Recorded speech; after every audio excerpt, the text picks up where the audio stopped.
Europe 1, 16h-18h. Historiquement vôtre. Stéphane Bern. Comme dirait le maréchal de Saxe, qui fut, comme vous le savez, général des camps et des armées de Louis XV, une bataille perdue, c'est une bataille qu'on croit perdue. C'est dans cet état d'esprit que j'aborde le quiz. Allez, c'est parti pour Born to be Alive. Jean-Luc Lemoyne, à vous la main. Mais c'est quoi cette mentalité de loser Ayez confiance en vous. Oui, mais c'est vrai, Stéphane, là. Je baissais les bras. Là, vous êtes en train de vous laisser dominer, là. Allez-y, là. Reprenez votre destin en main. Non, mais comment elle cause?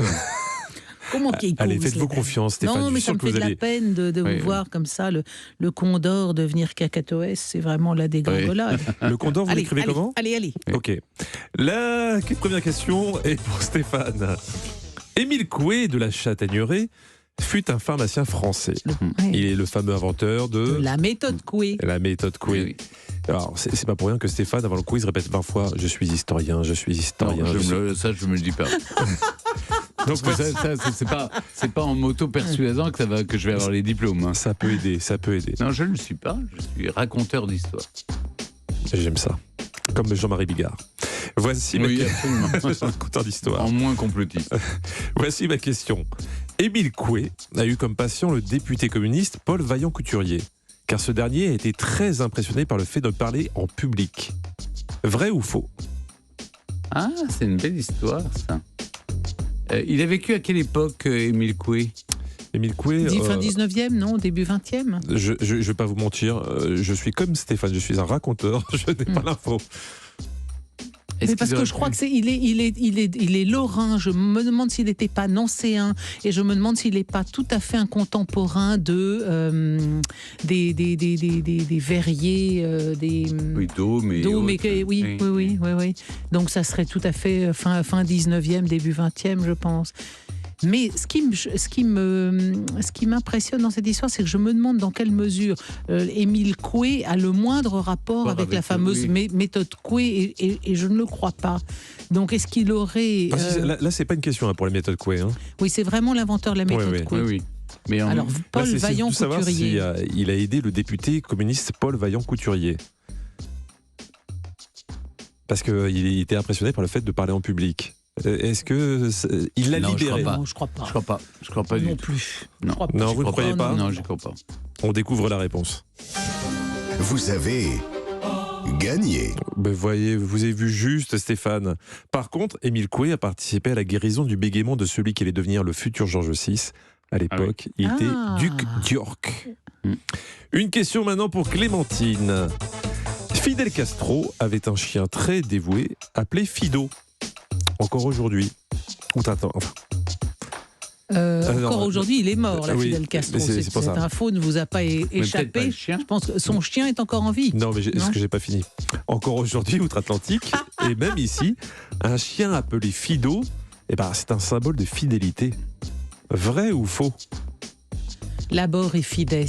Fido, que le mot fido vienne de fides, fidélité. Alors, la question, qu'on soit bien clair, pour pas qu'il y ait de réclamation après, c'est savoir si... Fidel Castro avait-il un chien nommé Fido? Oui, est-ce que ça vient est-ce qu'il avait déjà un chien qui s'appelait Fido?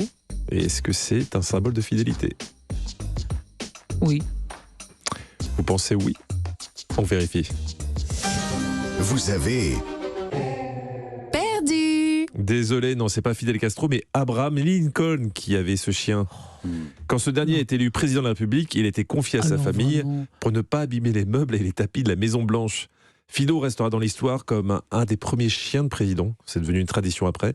Et Fido a assisté aux funérailles de son maître et non l'inverse. Et Fido vient bien de fides, la fidélité, non? J'imagine, mais en vous tout cas, ne le savez pas, d'accord. Alors moi je trouve cette question vraiment scandaleuse. Parce que franchement, Fidel Castro avait peut-être un chien qui s'appelait Fido. Qu'est-ce que c'est tellement crédible, si vous voulez. Non, pas du tout. Il s'appelait Rex. Ah bon? Il s'appelait Rex. Parce que je peux vous dire n'importe quoi, vous n'irez pas vérifier de toute façon. Question... alors là, c'est là que vous vous trompez, cher monsieur. Bon, j'ai marqué le point et pas... ça va, voilà, ça y est, regardez. C'est pas le même sourire. Il reprend du poil de la bête, lui, Fido. Est-ce qu'il va faire un grand chelem? Allez, question suivante pour Stéphane Bern. Stéphane Bern, c'est facile pour vous puisque vous faites aussi du théâtre. Bah si. Ah, moins que vous, quand même. Vous êtes Oui. sur scène beaucoup plus. Oui, mais quand même. Georges Feydeau est né à Paris, il est mort à Rueil-Malmaison. On Joli dit parcours. Georges Fido maintenant. Feydeau. Georges Feydeau était le compagnon de Fidel Castro. Vrai ou faux? Non. Alors, Georges Feydeau, évidemment, maître absolu du vaudeville. On lui doit les pièces, par exemple, du Dindon. La dame de Ouais, chez c'est Maxime. Maxime. La dame de chez Maxime, la puce à l'oreille et Occulto d'Amélie, entre autres. Mais quelle pièce est de Feydeau parmi ces trois propositions? 2 coqs pour une poule, viens Poupoule, ou la poule viendra à mon pot. Ah, est-ce que c'est Il y en a cela combien qui sont de lui? Une seule? Est-ce que Une c'est de seule. là que viendrait viens Poupoule, viens la chanson très en vogue là. J'hésite entre la poule et 2 coqs ou viens Poupoule. Alors, c'est 2 coqs pour une poule. 2 coqs pour une poule. Le dernier, non. Ah oui, La ça, poule viendra à mon pot. c'est très masculin. Ça, c'est 2 coqs pour une poule et non pas une poule. Une poule Non, et- viens ouais. Poupoule, c'est une chanson. Oui, c'est vrai. Oui, c'est vrai. mais- Ça n'a rien à voir avec une pièce de Feydeau. Donc je dis la première. 2 coqs pour une poule. Oui, c'est de Feydeau. Vous semblez sûr de vous? Non, mais je dis Ah oui, ça. si, j'aime bien ça. Allez, oui. on vérifie. Vous avez Encore gagné? Oh là là là Ouais. là, c'est un triomphe. Ouais. C'est une comédie en un acte écrite en 1887. Un jour, un de ses admirateurs qui avait écrit une pièce l'a envoyée à Feydeau. Ce dernier lui a dit qu'elle était très mauvaise. Déçu, l'admirateur en colère lui envoie un courrier qui se termine par « Je vous emmerde ». Feydeau lui a répondu « Plus maintenant, j'ai fini de lire votre pièce ». C'est joli, non? Ouais. Ah oui. Non, ça vous trouve pas ça Non, joli. non, si. Oh, oui, Et viens bon, Poupoule, d'accord. c'est une chanson. Oui, c'est une chanson qu'a chantée Oui, mais Clémentine. effectivement, ça n'aurait pas été incohérent de penser que cette Donc chanson. c'était juste avait- une chanson, il n'y avait pas de pièce derrière. Oui, oh, ça va. Alors. non, mais non, va. ça va. Ah, hein. maintenant, il parade, hein, il est content. Ouais. Ok, j'ai 2 points, vous en avez On qu'un. dirait un vrai coq Vous de n'avez basse-cour. aucun point, j'ai 2 Ouais, bah points. oui, donc là, je suis mal Peut-être parti. vous allez pouvoir rattraper au moins 1 point pour sauver l'honneur, Clémentine. Ah, vous voulez avoir un peu de panache? Je pourrais avoir Oui. un point en vous disant que l'une de ses pièces les plus célèbres, La Dame de chez Maxime, a été inspirée, composée, écrite au château de La Morlière, pas loin de Tours. Voilà. Où Là, elle on a été perdu au rejouée. moins 50 auditeurs. Excusez-moi, c'est où Tour? Je veux savoir. Bon, allez-y, allez. Allez, c'est en Je vais essayer de 1570. sauver l'honneur. C'est en 1570 que l'on trouve trace pour la première fois dans l'histoire d'un Rothschild. À Francfort, Isaac Bacharach commence à utiliser ce nom, mais que signifie-t-il? Bouclier rouge, roue glissante ou prairie rare? Celle, c'est. Rothschild. Shield, c'est plutôt le bouclier. Roth, c'est rouge. Donc, bouclier. Rothschild. Bouclier rouge, Bouclier roue rouge. glissante ou prairie rare? Bouclier rouge, je dirais. Alors, écoutez, c'est un moment très important parce que je vous le rappelle, vous le savez, c'est une question à 2 points. Mais non, mais Ah oui, arrêtez. bien Non, mais- sûr. Ah oui, c'est Non, ça les y questions. est, mais- Les questions traduction sont toujours un oui, peu bien surcotées. Bien sûr, parce que ça suppose quand même une Mais maîtrise d'une langue Vous n'avez pas étrangère. honte? Non, mais pas Mais du comment tout. vous êtes du devenu? tout. Mais je vous ai pas connu Mais comme c'est ça, bien, Jean-Luc. c'est bien. ça. Ah, enfin, Mais enfin. le système perverti. Ouais. Mais de toute façon, c'est peut-être la mauvaise réponse. Non, c'est la bonne réponse. On va vérifier. Vous avez gagné. Ah oui. Oui, Roth. oui. Roth, Mais pourquoi c'est c'est rouge. toujours- Et Shield. Shield, Pourquoi c'est un c'est éclou, un toujours, bouclier. pourquoi c'est toujours dans un sens?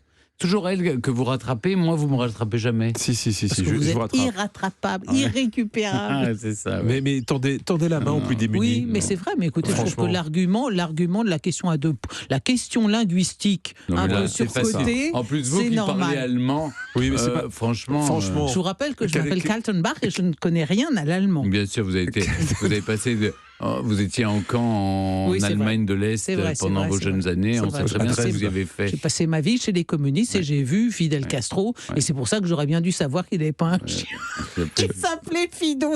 Écoutez, comme vous avez été brillants tous les deux, il va falloir. Moi, j'ai Ah non, 2 vous êtes points. trop consensuel, ça va pas marcher mais vous- ça. vous- non, pas non, du non, tout. non, Non, non, non. Ça va marcher pour votre Il faut carrière. créer des Jean-Luc. Ça peut clivages. aider, il paraît, ouais. Ah oui, vous savez qui dirige maintenant. Oh, ça va balancer là. Allez, la question qui va vous départager. En 1794, l'abbé Grégoire est touche à foin. Il rend un rapport qui aurait sûrement également désespéré Alain Finkielkraut. Il a constaté que peu de départements français avaient pour langue exclusive le français, justement. Il y en avait combien sur 83 des départements qui ne parlaient que français? Et évidemment, Moi, le je plus vais proche dire sera gagné. 10, oui. Moi, j'aurais dit 10 aussi. Oui. Oui, mais là, vous êtes trop. On est trop en dessous. Non, c'est pas ça, mais vous dites la même réponse. Oui, donc, mais c'est ce que j'aurais dit. Je pense que là, c'est pratiquement. l'école des fans. Quand on allait à Lyon, on arrivait à Lyon. J'ai raconté ça l'autre jour, qui arrive à Lyon et qui dit mais je ne comprenais Ok, pas le je dis patois 11, local. Bon ben moi je vais dire Non, mais si- 14. Vous montez encore un peu, Stéphane. Alors, 17. Non, vous 23. montez un tout petit, 22. non, un tout petit peu. Elle a dit 14. Alors, je dis 13. 12, Non, montez. 13, Mais non, 16. elle a dit 14. 18, 22, On part de trop loin avec vous. Elle a dit 14, montez un tout petit peu. 15. 15. Il a dit 15, je crois.